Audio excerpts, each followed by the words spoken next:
If you're already familiar with the DR Pro 400 chipper and all you want to know how to do is change the blade in there, I'm going to make a quick video here. I made a longer 13-minute video with a lot of detail on how to change the chipping blade, but if you are more familiar with it and don't need that long video, which is down in the description, I'll put a link down there.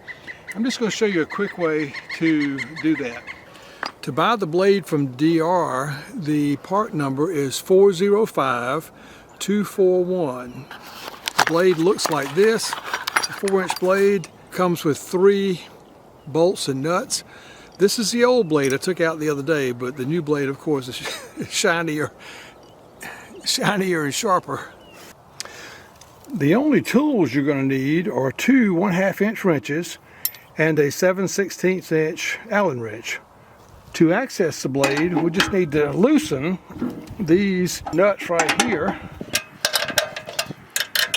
These are nylocks, so they lock in tight. And once you do, you just slide this plate in to there and it comes right off.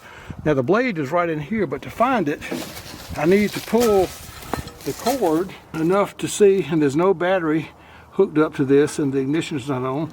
And here is your blade right here. You see it? To access the blade now, we got to do 2 things. We're going to loosen these 3, but you got to hold the nuts on the opposite side in order to loosen these to replace the blade. So how do we do that? As we come around the chipper, there is a screen guard up under here that we've got to loosen first. So it is held in place by this little bolt here that runs all the way through and comes out to this nut here. Just take your 1/2-inch wrench, one on each side, and loosen that nut. Loosen the same bottom nut on this side. And I found it also helpful to go down, this is the bottom part of the hinge here, this nut down on the bottom. If you loosen this one, and subsequently this one over here on this side, loosen those 2 just a little bit, you're going to take this upper one completely out. It's about, what, 6 or 8 inches long. The bottom one just loosen, it lets the screen fall down very carefully. Once you do that and get that screen down, it gives you easy access to the 3 nuts on the back of the blade, and you can take it off. You can put the new one on, and that is the new one in place there. I just put it in the other day. Once I replace the blade, I'll take this long bolt up here, push it all the way through as I push my screen back up in place, and then I'll tighten it and tighten this one down here.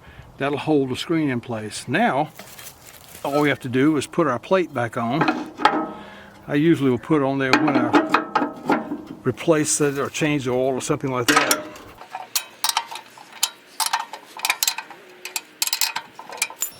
And this put back together.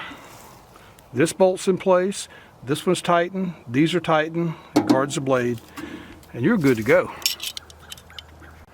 If you want the full description, just take a look at the link in the description below and you'll see a full detail of taking all this apart and putting it back together. Hope this was helpful. Thanks.